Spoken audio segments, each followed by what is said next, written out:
gas air mata, ketiup angin sehingga terjadi gangguan penglihatan.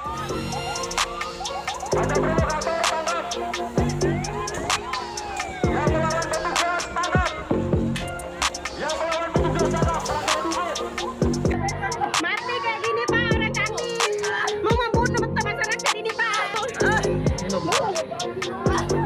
Sekali lagi, tidak ada korban baik di pihak masyarakat maupun di aparat keamanan, ya. Jadi itu tidak benar ada siswa pingsan, kemudian apalagi ada yang menginformasikan ada seorang bayi meninggal, itu tidak benar.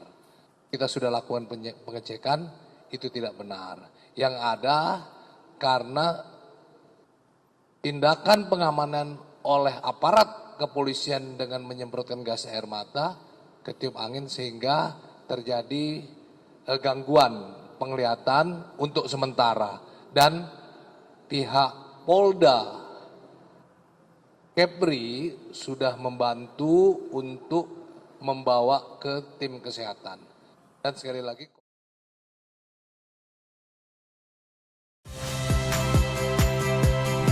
saya Rahmat Ibrahim. Saksikan program-program Kompas TV melalui siaran digital, pay TV, dan media streaming lainnya.